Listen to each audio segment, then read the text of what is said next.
Togo, la grogne du peuple, le régime en alerte maximale. De quoi parle-t-on ici? Tout simplement de la dynastie des Gnassingbé au Togo. Le régime Gnassingbé contrôle ce lopin de terre qu'est le Togo depuis 58 ans, du père au fils. Le père, Gnassingbé Eyadema, qualifié de tyran, avait dirigé le Togo d'une main de fer, à la manière du feu président Mobutu Sese Seko de l'ancien Zaïre, rendant quasiment inexistante la vraie opposition. Gnassingbé père meurt le 5 février 2005.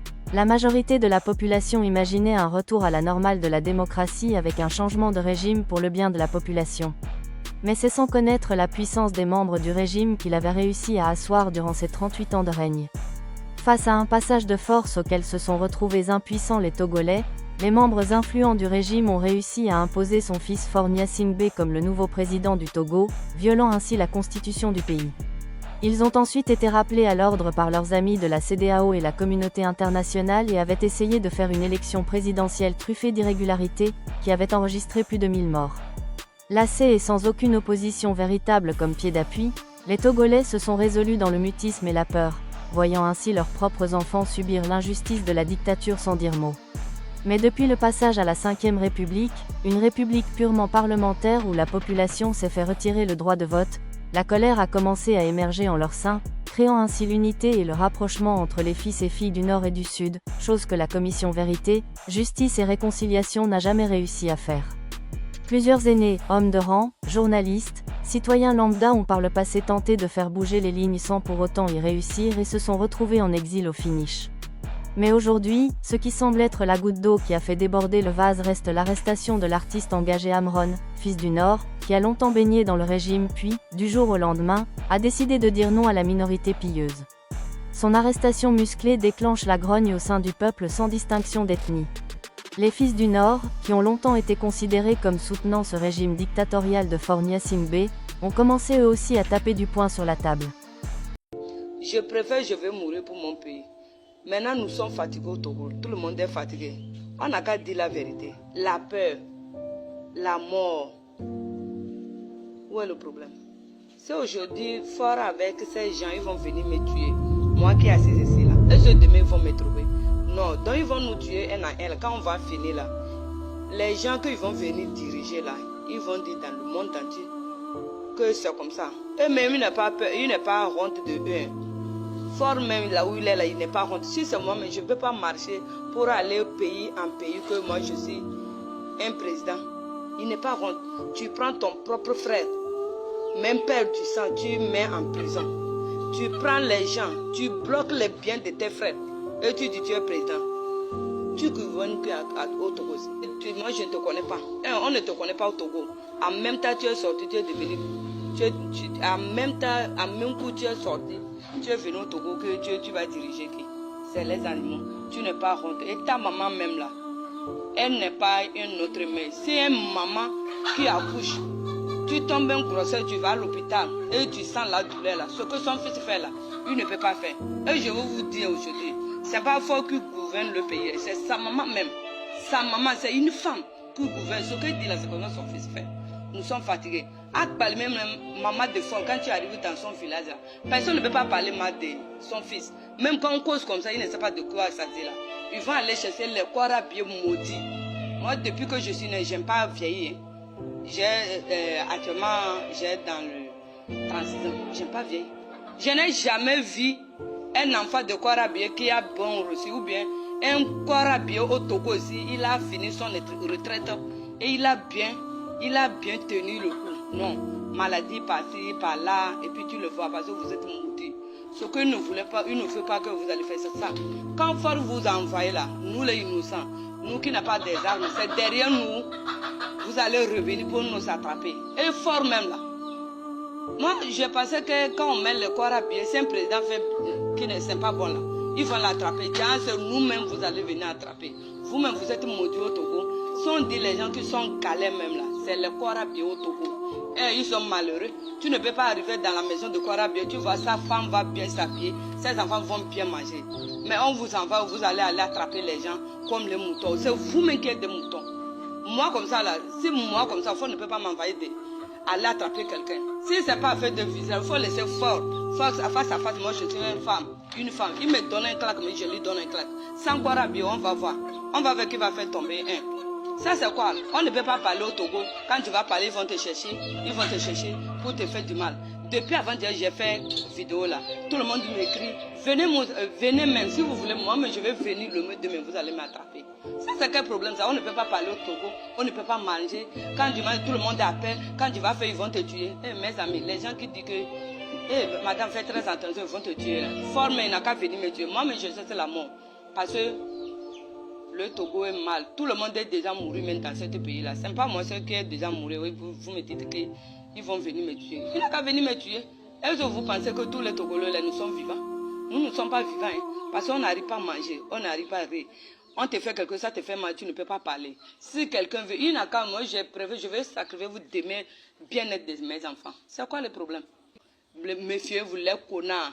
Les gens qui n'arrivent pas à manger sont malheureux et ils pensent qu'ils ont bien dans le gouvernement. Quand tu arrives dans les familles, mais ce n'est pas la peine. Nous, les Togolais, là, nous tous, on va sortir le 6 juin et vous allez nous tuer. La diaspora togolaise n'est pas en marge non plus. Elle donne de la force, comme toujours, via un direct TikTok qui a atteint 23 000 personnes. Le mot d'ordre est lancé, For Gnassingbé must go. Une marche est prévue ce 6 juin pour faire plier le régime.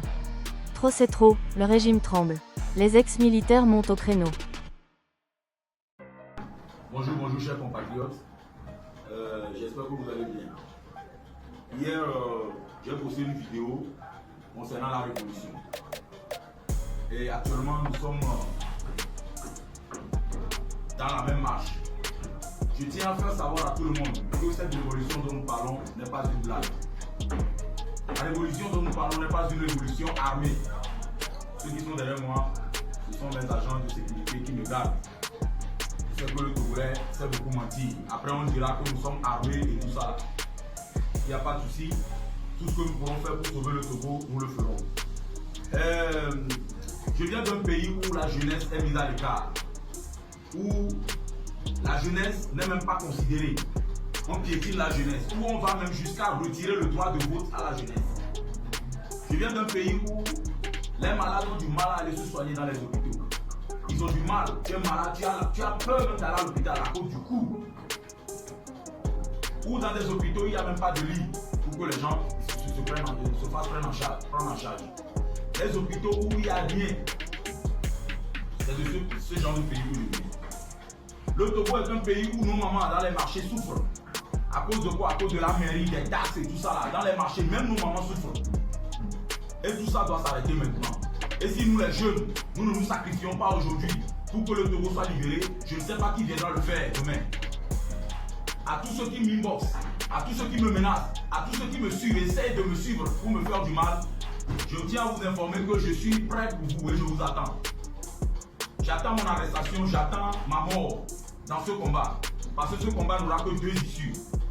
Soit ma mort, soit le départ de cette dynastie du pouvoir au Togo. Le départ de ce système de vol. La libération de mon pays. C'est les deux issues. Soit vous libérez mon pays, soit vous nous tuez aussi. Ou bien vous nous enfermez aussi, comme vous avez fait avec tant d'autres. Avec Amon et autres. Je tiens à vous dire qu'il est temps que la jeunesse togolaise se lève. Vous, jeunes Togolais qui continuez pas à dormir, réveillez-vous. Réveillez-vous, car l'heure est grave. Réveillez-vous, car je vous dis que l'heure est grave. Je viens d'un pays où l'électricité coûte cher. On ne peut même pas. Les gens achètent même de l'électricité pour 5 000 francs. Ils n'ont que 20 quelques kilowatts. C'est de ce pays qu'on parle. Je viens d'un pays où la communication est très chère. Pour appeler un frère, c'est tout un tracas. Pour aller se connecter, il faut aller s'asseoir derrière le mur de quelqu'un que tu fais Wi-Fi. C'est de ce pays que je viens. Je suis vraiment touché et ce combat que j'ai démarré, je vais le mener jusqu'à la fin. Ceux qui me menacent, je vous encule un à un. Parce que si nous les jeunes Togolais, nous ne nous levons pas, personne ne le fera. Vous avez tant piétiné la jeunesse et ça suffit. Vous nous avez tellement piétiné que maintenant, nous n'avons plus peur de la mort. C'est vrai, vous me pillez, c'est vrai, vous envoyez des agents. Je sais que vous me suivez, je sais que vous me cherchez. Je ne continue pas à chercher. Je n'ai rien fait de mal. Nous ne faisons que dénoncer ce qui est mal dans notre pays. Et c'est nous qui devons le faire. S'il faut, nous le paierons de notre sang. S'il faut, nous allons verser notre sang et notre sueur pour que ce Togo soit libéré. Qu'aucun jeune ne reste pas caché et dit non, moi je ne veux pas parler, on va me faire tel. Ce temps est passé. Il est temps maintenant de parler pour que les choses changent au Togo. À vous mes frères d'armes, à vous les militaires togolais, je vous demande de faire preuve de beaucoup de retenue. Nous savons que la discipline est la base de l'armée. Mais faites beaucoup de retenue, faites preuve de retenue dans vos actions. Parce que même dans le serment du gendarme, il est écrit que nous n'allons faire usage de la force qui nous est confiée que quoi? Qu'en cas de nécessité ou en cas d'urgence. Et je pense que la démarche que nous faisons, les marches que nous allons commencer à organiser bientôt, de l'extérieur jusqu'à l'intérieur du pays, que tout ce que nous allons faire, je demande à l'armée de faire preuve de beaucoup de retenue. Nous ne demandons qu'à manifester et à dire non à ce qui ne va pas dans mon pays. Si les Burkinabés ont été capables de le faire au Burkina, si le peuple, si la rue a pu chasser Blaise Compaoré après 27 ans de pouvoir, nous aussi, Togolais, nous pouvons chasser la famille Gnassingbé du pouvoir. Nous pouvons chasser la dynastie Gnassingbé du pouvoir et les vieux ministres. Dans mon pays, le poste ministériel est devenu une carrière. On nous a mis au monde, on a connu des gens ministres, jusqu'à l'heure où nous sommes, ils sont encore ministres. Des gens qui ont 20 ans, 30 ans dans le gouvernement, d'un ministère à l'autre. Pourquoi les choses devaient être ainsi? Pourquoi? N'y a-t-il pas de jeunes intellectuels au Togo? N'y a-t-il pas de jeunes lettrés dans ce pays pour aider les gens, pour développer le pays? Donc c'est seulement ces têtes-là qui savent gouverner. Il est temps, vous partirez tous et vous libérerez le pays. Vous mes frères d'armes, faites preuve de beaucoup de retenue. Ne vous laissez pas manipuler. On vous manipule depuis très longtemps. Et je sais que vous-même vous souffrez plus que la population. Moi je sais que vous-même les militaires, vous souffrez. Vous savez que vous souffrez. Alors s'il vous plaît, on ne vous demande rien. Faites juste preuve de retenue. Laissez la population manifester. Laissez-nous faire ce que nous voulons faire. Laissez-nous faire ce que nous voulons faire. Ce régime est arrivé à un point où il fait croire aux gens qu'il n'a plus honte.